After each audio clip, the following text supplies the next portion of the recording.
Mike McCool here in the Royal Examiner studio, and with me today is Lisa Wilbanks. She is in charge of smoke detectors. How about that, Lee? You didn't know that, did you?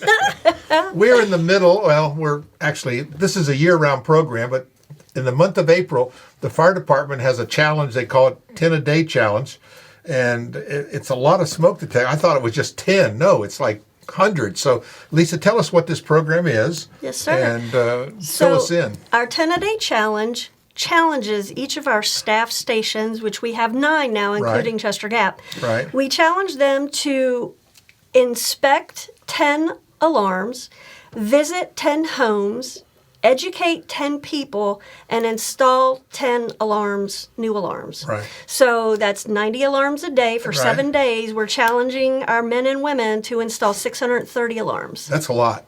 And you have all these things in stock down there? We do have the alarms. We provide and install them for free. We will do an inspection of your existing alarms, make sure they're in date and in working order. Yeah. And if they need to be replaced, we provide the 10-year batteried That's smoke what alarms. I was going to ask you, because that's what I did the last time when I changed my... In fact, I think this exact alarm is what I... Has this got the... what's the other CO2 thing in them? Right. Ours do not have the CO2. And mine don't either, but I put a separate one in for that, which is important. Yes, it is. But I thought I read all sorts of reviews thinking, should I put the 10-year battery? Should I put the little 9-volt thing or the AA, whatever?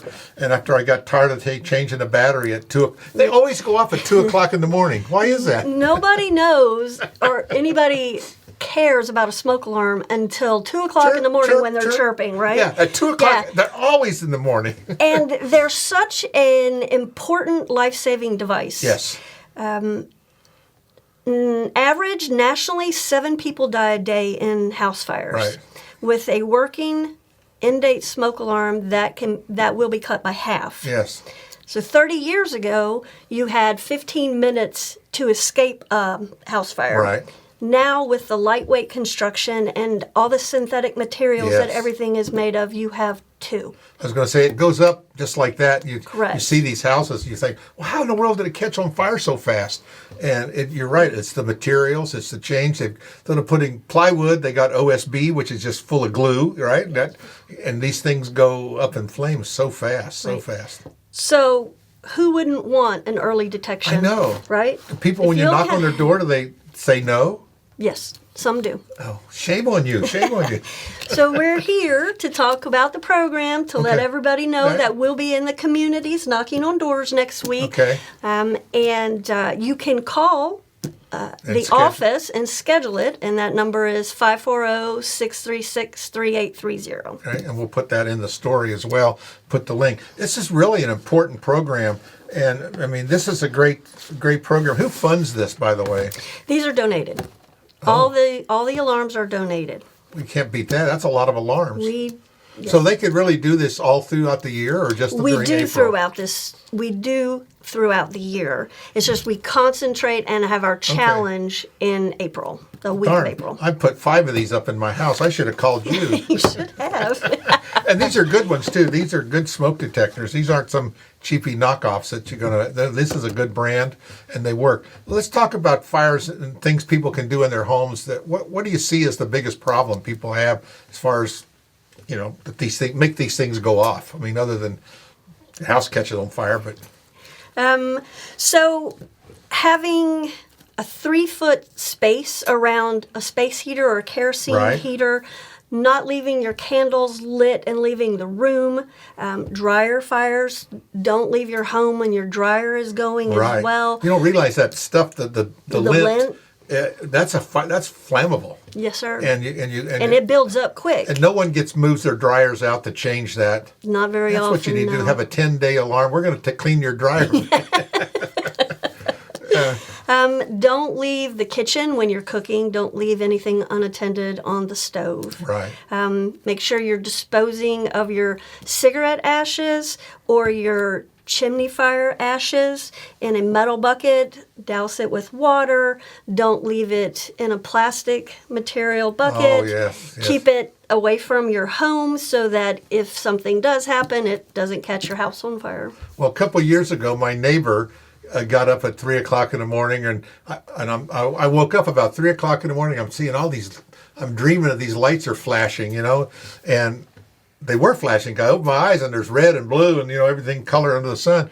And my neighbor had emptied their stove out in a plastic bucket, set it on their porch next to their vinyl siding, and the story. That's a recipe for the whole house.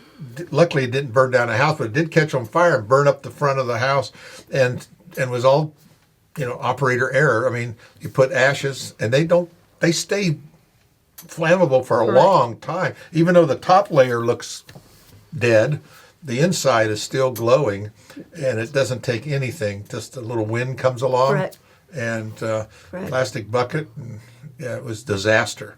So again, same thing, and you don't think it happens. Another story real quick is smoking with your oxygenator, your oxygen on. That's not good either. You think all that never happens. My brother did it, and he had one of those 40-foot hoses on his machine, and I was there, and we stopped. He was trying to chase down the fire to get to the before.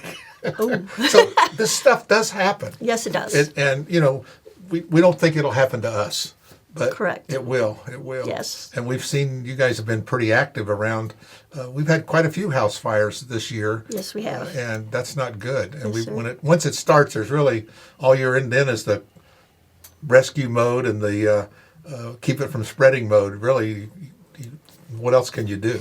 One thing we would like to say is paired with the smoke alarms, have an escape plan and a meeting place. Yes. And practice your escape plan so that you and your loved ones know a route to get out. Know 2 routes to get out of your home, but know how to get out of the house as like muscle memory in case there's a fire. That's right. Another thing too, and we're going through it, my wife has a little mobility issue right now, and we are on the 2nd floor. Well, if we had an issue, she couldn't get down the stairs fast enough to get out. So, we're making arrangements. Say maybe we need to be down on the lower level and closer to the door and easier to get out. And I think that's something we don't think about, of having a fire, but that happens. Yes, sir. Or if 911 or if your EMTs need to show up and carry you out of the house, it's a lot easier when you're closer to the door than when you're up a couple flights of steps, right? Yeah. Yes, sir. But I'll give a lot of credit. We've used the EMTs, and they're always great, and they show up quick. Our men and women are awesome. And they're very trained. They got chastised one time at the hospital. We live very near the old hospital, and I remember we got it. Why didn't you start a line? He said, it's only 30 seconds to get here. Yes. We got here quicker than they said, oh, okay. So that's about the only time I heard where they didn't do their job. Yes, sir. But let's talk a little bit more about smoke detectors, because I think that we don't. It's one of those hidden things, and I can't stress enough how important this is, that we need to get this done. Agreed. They are recommended in every sleeping area. That's what I was going to ask you. Where should we really? That's what I did. I stuck them right inside the door of the bedrooms. Correct. Every sleeping area, not just a bedroom. So in your living room, if you take a nap, that's where we would put it as well. Common areas and on every floor. Yeah. Like I said, I got 5, and I could probably use a couple more. You don't think about it. I put it at the top of the stairs because stuff goes up the stairs quick, Correct. And I put them inside the bedrooms, put one in the kitchen, Well, not right over the stove, but, in that common area. The ones in the kitchen are more like a dinner's done alarm kind of thing. And you take out your fan and the thing. And you can't take the batteries out of these, So. Correct. These are a 10-year battery alarm, so they last 10 years, and there's no replacing the alarm. The batteries. We just ask that you test them every month and make sure that the dust and debris is kept around it that can corrode the sensors. Yeah. And test them. They got a little button. Yep, test it every month. Well, I think this is a great program. We just need to encourage people to take advantage of it. Yes, sir. Sir.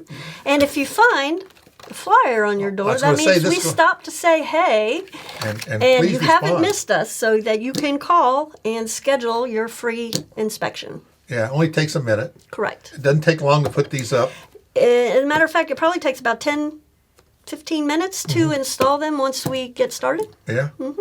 So if you're afraid of ladders, and maybe you're a little elderly, especially those are really our key people, because they're biggest offenders. I won't say offenders, Fenders. but No, but yes, some people They have don't- mobility issues they and can't get reach up and down them. a They ladder. can't test them. They're too high up on the ceiling. More than happy to help them. Yeah. The fire department does a lot of stuff. We more than just put out fires. Yes, they really sir. don't want to put out fires, do they? I mean, they want to prevent fires. We do, and smoke alarms don't prevent fires, No. but it will educate and assist in getting out in a timely manner and possibly save your life. Right. It's those little things that we can do, like keeping the clutter and the dust and testing them to make sure they work. So if you do have a fire, wham. Correct. And not a can lot get of out. people realize smoke alarms, whether they're batteried or hardwired into your home, have a 10-year expiration date. Right. And normally on the back of the alarm, there will be a year or a date put on there. So we look at that when we do the inspections as well. Yeah, well, that's one thing. When I changed mine, I thought, well, I just did this a couple years ago, and when I pulled them down, it had been 10 years, maybe a little longer. And I kind of looked at it, and I'm thinking, I thought they were white, and I pulled them down, they were like yellow, and Little bit. the plastic oxidizes, and just the things in the air will change the thing color. So 10 years goes by It does. in a heartbeat, so please do that. I really appreciate Lisa coming in and sharing this with us. We'll blame Jerry for not coming because, we always get Jerry Matico to come in. But Well, he's busy, but hopefully I did a He good does. job at this and you explaining. did a great so job, Lisa, and I appreciate that. Mm-hmm. And you're welcome to come back because I know you have a lot of events coming up and you have fundraisers for your volunteers. They do a lot of stuff as well. And we've got like you said, 9 stations in Chester Gap. In fact, they just called me the other day. They're going to be working on a big donation thing. So please, when you see the firemen asking, please put your shekels in there and help it out. Every little bit helps. Yes, sir. That equipment costs a lot, doesn't it? It does. I was so surprised. How good are you on the wax on, wax off thing on waxing the truck? Well, we do have to do that, so I'm getting pretty good at it. I was going to say, when you start off, that's what you do. That's your training. We won't go there. Again, Lisa, thanks so much. You're welcome. All right, thanks again. Thank you.